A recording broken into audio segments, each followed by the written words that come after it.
Hello YouTube, hope you're having a great day today. Today I actually wanted to follow up on a previous story that I was looking at. It was called The Face in the Frost by John Bellairs, and I actually came across it by seeing by looking at Gary Gygax's Appendix N, where he got the idea of the modern wizard from. And Gary Gygax, as I've pointed out, actually in my 4 Pillars of Fantasy, which I'll actually link you to below because I'm referring to it. I actually think Gary Gygax is the 4th and final of the Pillars of Fantasy, as he brought a lot of these different sort of things together in his world, and that modern fantasy really is very Gygaxian in nature. And my other 3 pillars are Tolkien, Howard, and Moorcock. So you can check that out below and see if you agree or disagree with my basic thoughts of how fantasy is modern fantasy and where it comes from. And where it gets its various sort of conflicts and resolutions in its ethos and so forth. So you can take a look at that. I'll link you to that here below. But last week I just finished reading a book called Face in the Frost by John Bellairs, and I reviewed it for you last time. And in that review, what I did was I pointed out that a lot of modern wizards in sort of modern fantasy media, video games, comic books, movies, whatever, tend to be less like Gandalf and Merlin and so forth, but tend to be much more down-to-earth kind of people, and so forth. And I do think that John Bellairs' Wizards, as one of the first sort of wizard stories from '69, does have some of that in it, so I'll link you to that below. But I also pointed out in that video that I think Jack Vance is more of a modern wizard writer, magic writer, and he's also much more influential, I think, on modern fantasy.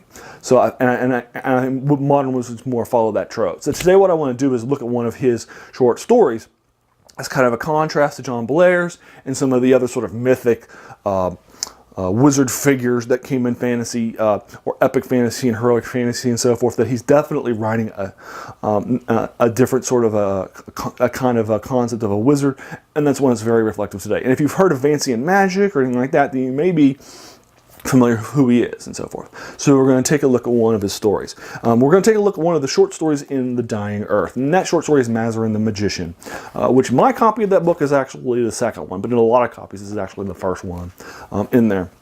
I'll kind of set the stage for The Dying Earth. Now, I actually have The Dying Earth list and Jack Vance listed as one of the greatest fantasy works of all time, one of my top 10. You can check that out. I'll also give you a link to that below, in addition to my 4 sort of foundations for modern fantasy. I'll also give you a list of my top 10 fantasy works of all time. I do think that Jack Vance is one of the most gifted of the fantasy writers to ever write in the genre. His style of writing is thick and dense, and even though this tiny little book is very, very tiny, it's not a quick read, even if you just do one short story at a time. There are 6 short stories in here. He tried to publish his Dying Earth short stories in separate sort of markets, but it was hard to do so. So what he did instead was he just published all 6 stories in one book called The Dying Earth. So The Dying Earth is a collection of just basically 6 short stories. So when you go into it, you don't go into it thinking you're going to read the entire thing. In fact, you can read one short story a day, and you'll be fine. But one of the things that Jack Vance is going to do is he's going to create a very powerful world in sort of this end-of-the-world kind of a concept where magic is returned, but it's also kind of rooted in science, math, and stuff like that, which you'll actually see when you start reviewing kind of his world and so forth. So we're going to take a look at Mazirian the Magician. And I just reread it last night before I did my my evaluation for you folks, so that you would have this. But Mazirian the Magician basically is a story that's basically going to be set with the main character of Mazirian the Magician, and you'll find out a little bit about who he is and such. He comes to do some exploration. He's come to be obsessed with this woman that he sees riding this horse near his place. And he's going to try to pursue her, chase her down, and so forth. He tries to learn more about her. There are many of these different sort of things. Now, magic, as you can see, by being is going to be very weird. It's very unusual. It's very quirky.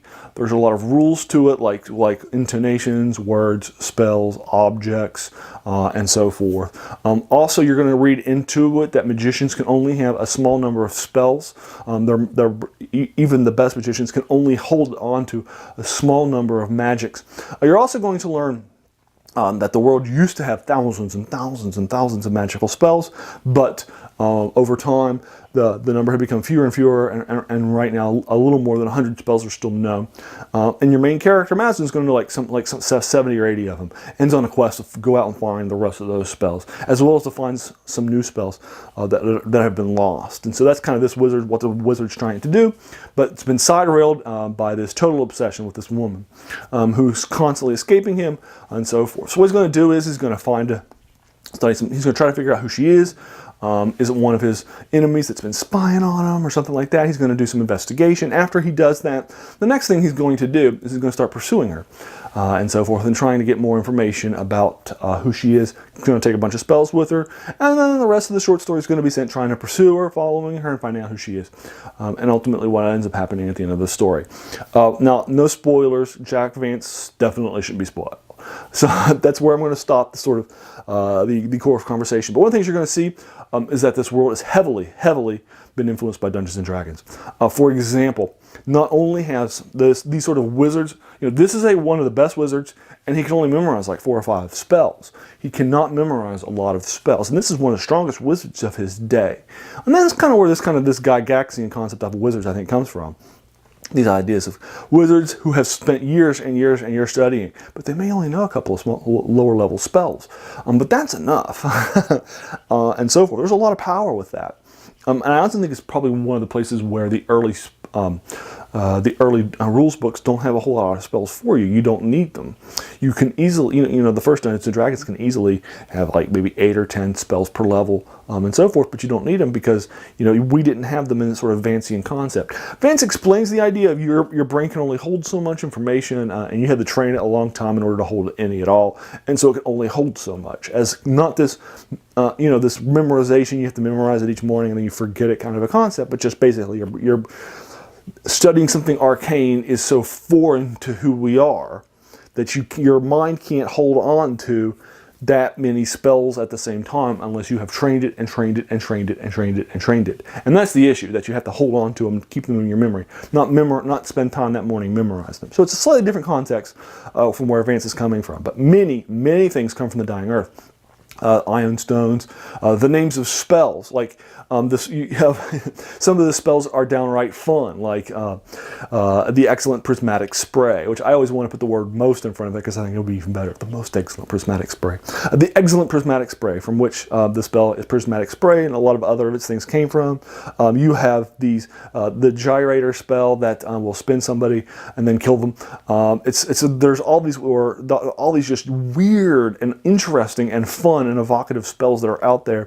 Fandal's Mantle of Stealth, which is basically just an invisibility spell, and so forth. And they have these names that are pretty iconic too. Again, Fandal's Mantle of Stealth rather than just invisibility.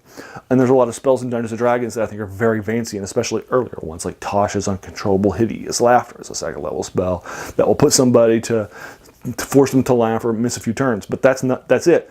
But it has this huge name named after somebody, which is definitely sort of a Vancian sounding name to a spell and such. So I do think that this Vance idea of magic, wizards being more down to earth, having a lot of these weird things that they have to do, like memorize formula, use items, and so forth, is definitely where modern sort of wizardry comes from. Not only is it inspirational for the Gygaxian school of how magic's going to work in Dungeons & Dragons, but it also, through Dungeons & Dragons and through Gygax's works, it influences pretty much all the fantasy that came along. So you can't really get away from this Vancian style of seeing wizards as sort of low-tech, have them do all these different things, having only a small amount of actual proper magic that they can use on a daily basis, but they have all these magical items, spells. They're trying to create creatures and vats that they can control, and there's a lot of these different things they're trying to do in addition to their magic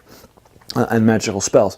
But they're, again, still kind of down to earth. They don't have that much power. They're very nobody in a Jack Vance story set in the Dying Earth is a protagonist in the sense that they are a good person. They're protagonists in the sense that the story is told from their point of view. But there's nobody in this series that you're ever going to encounter who's kind of has these good, solid, I just want to help people out kind of moralities. They're all in it for themselves.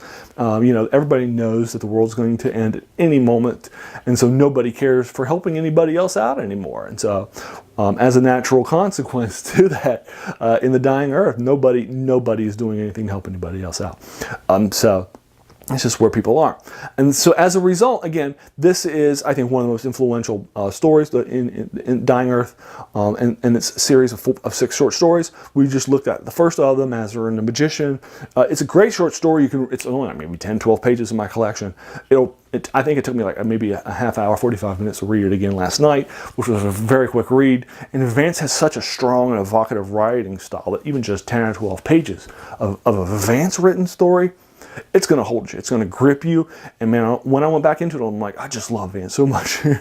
Every time I read something of his, there's just so much there. It's just so dense and thick with stuff happening. And other writers, it would take them 20, 25 pages, twice as long, to write the story that Vance can do in 10 or 12. He is just a master craftsman when it comes to writing. And I definitely think he's one of the best fantasy writers we've ever had as a result. So that's Jack Vance's first story, or second in some collections.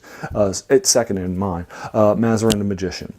Take a look at it, read it. If you haven't read Dying Earth, you definitely, I could not recommend it more. Again, it's one of my top 10 things, and Vance is a great, great writer.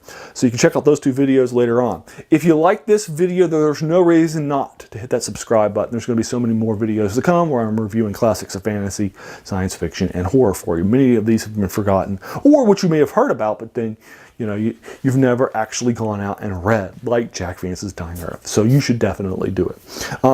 And if you took some time out of your day to watch this video, I really do appreciate it. We all have such busy days and busy lives. And if you invested this time with me, thank you so much for that. I really do appreciate that. So thanks for your time. Have a good one.